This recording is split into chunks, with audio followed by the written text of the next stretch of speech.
Section 3.2, we begin looking at compartmental analysis, and this is just going to be an application of first-order differential equations like we have solved in the previous chapter. So when we're looking at things in the real world, often things are compared based on their rates of change. If we look at a system here, let's suppose we have a system that to begin with has pure water in it, and over time we're adding salt water to it. Then if we take pure water and salt water and mix them together, their concentration is going to be changing. And we can compare the rates at which they're changing. So let's suppose we had a volume of 1,000 liters in our tank. And if we didn't have an output, if we just had an input, then our water level would be rising, and it might potentially overflow.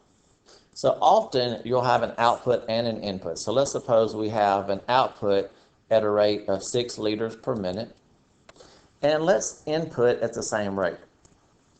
Sometimes we'll have a different input and output rate, which means our volume is going to be changing inside our tank, but sometimes our input and output rate will be the same.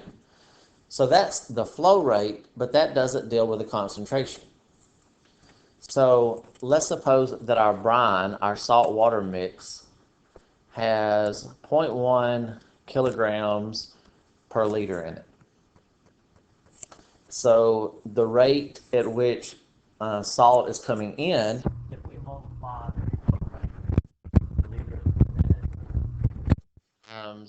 kilograms per liter, cancel, and our rate going in is it becomes 0.1 or 0.6 kilograms per minute. So that's an input rate. Now our output concentration, that's going to be based on the concentration at a given time. So what is X here? X could stand for the number of kilograms at a given time. How much salt, how many kilograms of salt this tank contains at a given time. Well, if it's pure water to begin with, then when time is 0, that means there's 0 kilograms of salt at the very beginning. But as brine is added to it, then you start to have salt in there and you get a higher and higher concentration. So the concentration of salt is however much salt there is total divided by the volume. So that would be X of T, or X. The volume is a constant in this case, so divided by 1,000. X is in kilograms, so our liters cancel.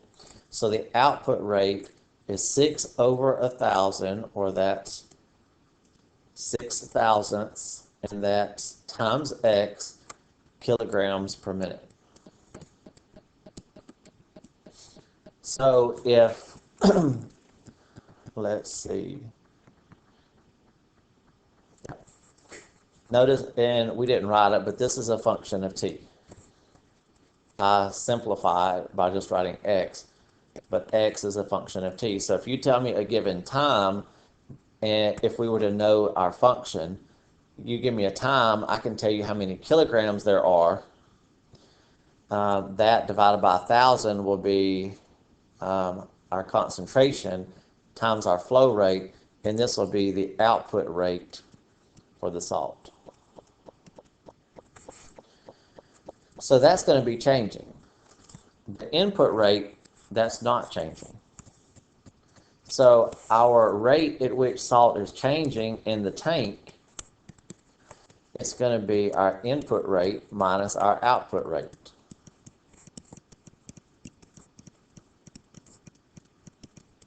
If we had the same amount of salt going out as we had going in, then there would be no change in the tank.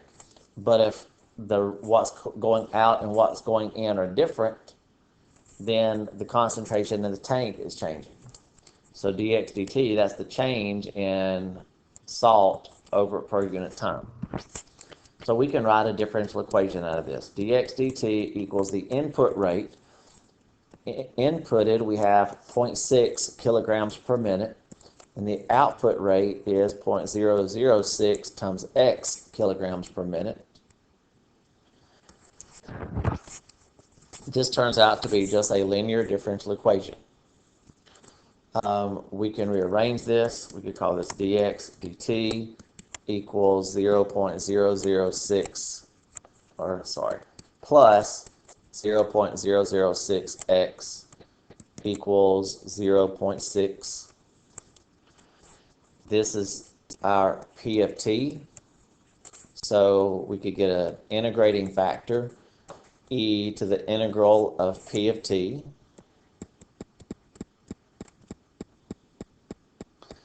And that's 0.6, and we're integrating that with respect to t. So e to the 0.006 t would be our special integrating factor. Multiply everything through by that. Multiply both terms on the left.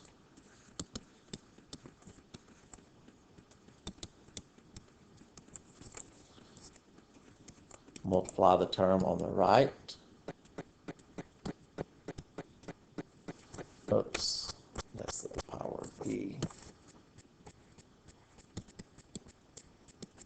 So e to the 0.006t times the dx dt times the 0.006x and times 0.6.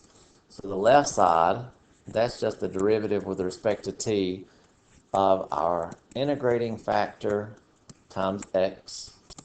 That's, remember, this is a product. Our special integrating factor came from writing the left side as the derivative of a product.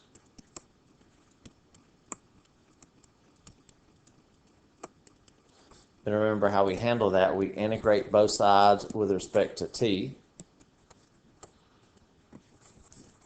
Those cancel, and then we can solve for x eventually. So that's going to allow us to get x as a function of t.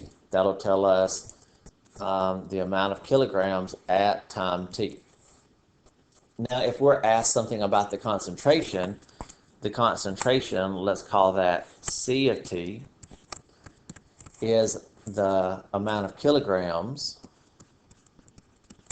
divided by the volume.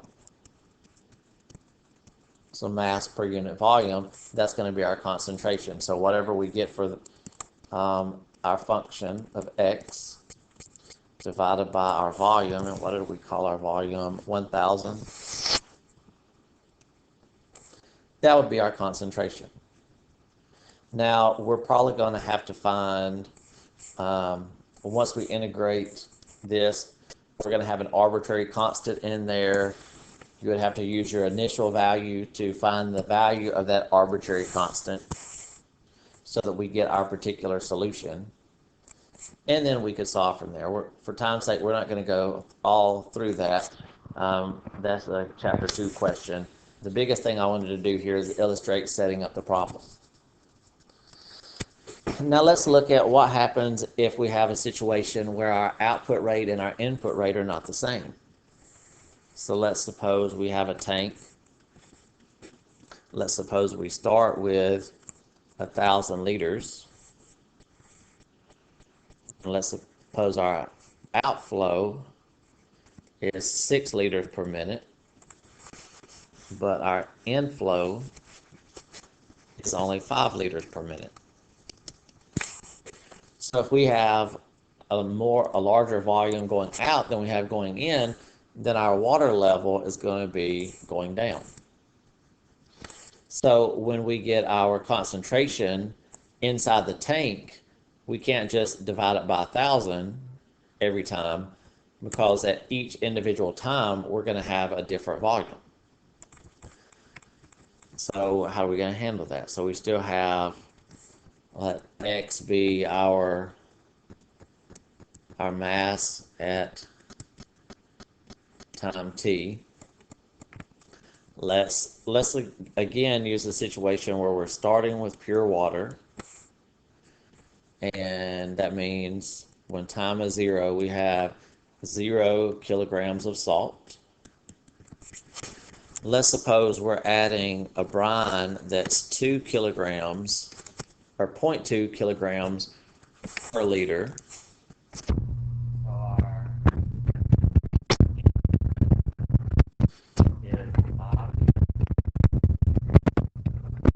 Is 0.2 kilograms per liter, or 5 times 0.2, that would be 1 kilogram per minute. So that's how fast we're adding salt to the tank, 1 kilogram per minute. We need to find out how fast we're taking salt out of the tank. So this is how fast our solution is coming out, but we have to multiply that times the concentration of our solution. So multiply that times liters on bottom, kilograms on top. Kilograms, that's just what X is.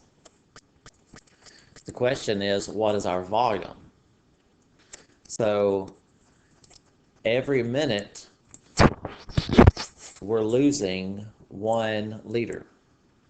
Every minute, we're losing 1 liter. We have an input of 5 liters per minute. We have an output of 6 liters per minute. So we're losing 1 liter per minute. And what is T? T stands for time. So if we multiply that times T, which would be in minutes, then our units are going to be liters. So -1 times T or minus T, that'll tell us how many liters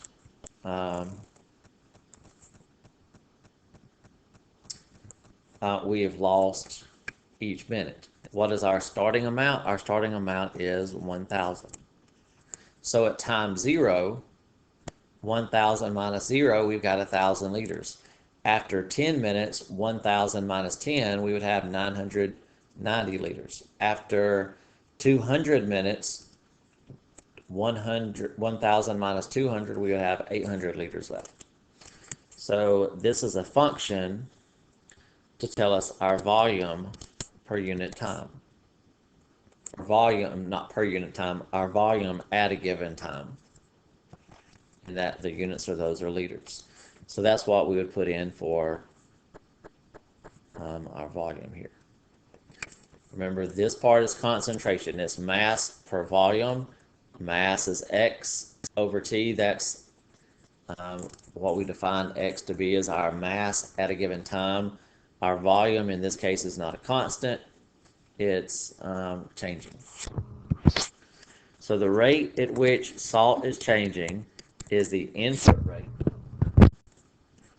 1 kilogram per minute, minus the output rate. Here, notice our liters cancel. Our output rate is 6 times X on top, 1,000 minus T on bottom, and the units for that again are kilograms per minute. Of course, when we solve this, we won't actually leave the units in there. We would call this dx dt equals 1 minus 6x over 1,000 minus t. And then we would have to solve that differential equation. We would have to find out what method that we learned in chapter 2 could we use to solve that resulting equation. So that's the situation where we have a changing volume instead of a. So let's look at one more situation.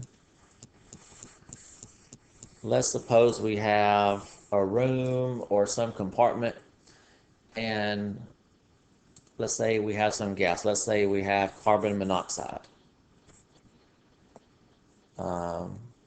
So carbon monoxide. So let's let M be the amount of carbon monoxide at a given time. So M of T is the amount of carbon monoxide at T. So we might be told that we have, to begin with, a concentration of 6% carbon monoxide. And then we could be told a volume. We might be given dimensions, or we might be actually told what the volume is. Let's suppose we have 1,000 cubic feet of air inside that room. And we're going to take, we're going to have some ductwork pumping air in. And let's say that that's fresh air coming in. Get rid of the carbon monoxide. It's not good. Have carbon monoxide in there that could poison you. So let's see. Let's pump it in.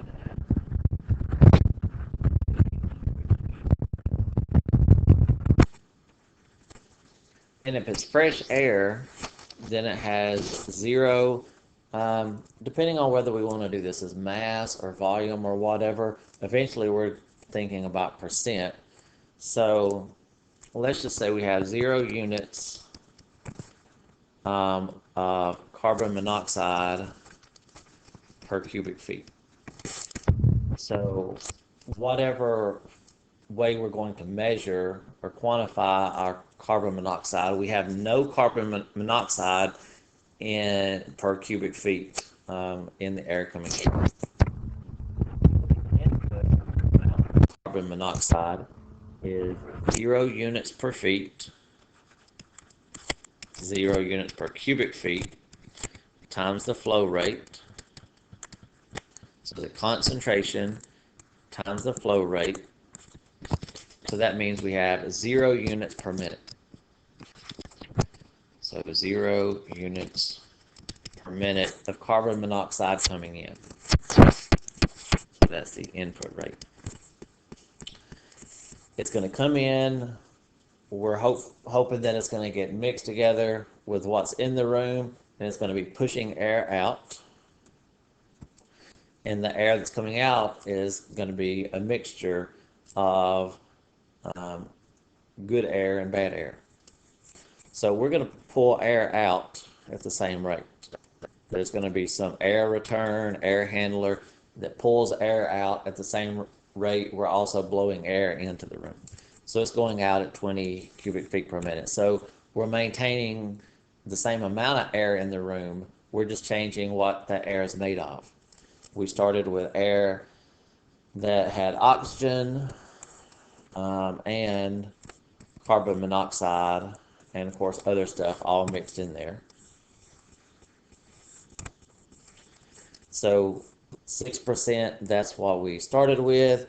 We want to get down to having a smaller concentration. We might want to look for when is our carbon monoxide at 2%. How long will our air handler have to run until we get a concentration of 2%? So our volume is not changing. The concentration leaving is the amount of carbon monoxide per unit volume. So the volume is 1,000 cubic feet. M stands for the number of units of carbon monoxide in the room. So our cubic feet will cancel.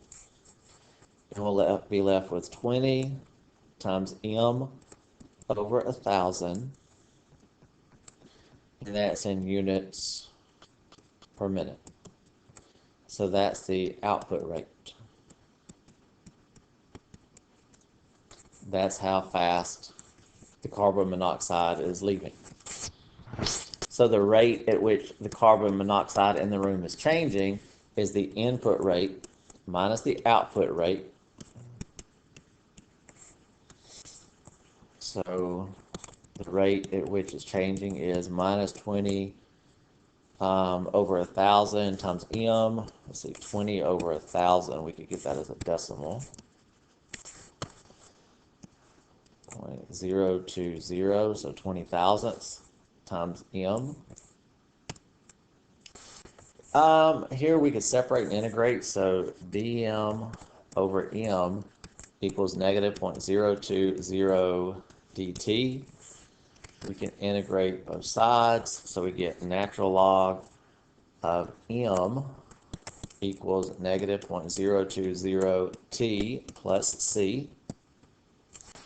To get m, if we do both sides to e, then our carbon monoxide, our units of carbon monoxide at a given time, let's see, if we have a sum in our exponent, we can separate that and call that e to the negative 0.020 t times e to the c, because remember, multiplying like bases, we add the exponents.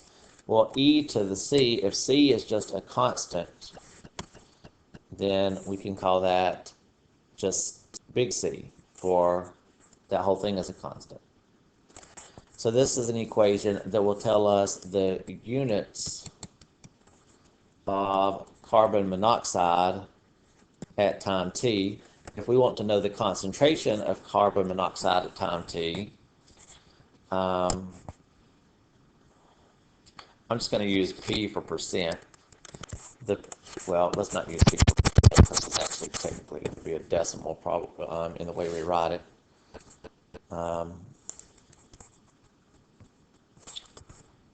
Doesn't matter what letter, we can use X.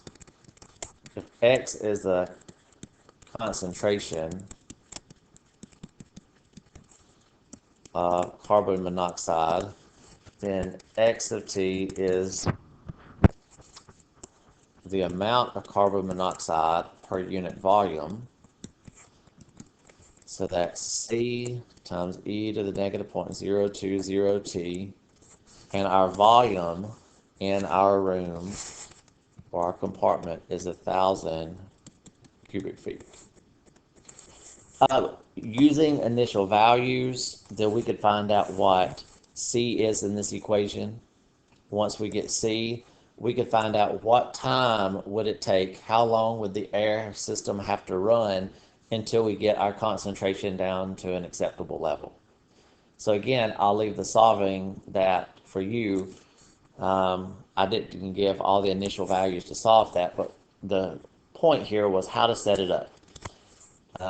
Anytime we have a system that has an output rate and input rate, then our rate at which our system is changing is just going to be the input rate minus the output rate.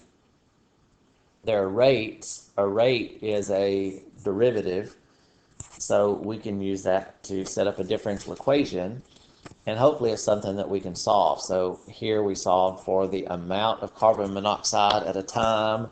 Previously, we found out the amount of salt at a given time in two different systems. So many different systems involve changes in concentrations, changing in mass. If our concentrations are changing, then we can write a differential equation to describe that system, and then we can solve that to find out how much of that material is in the system at various times.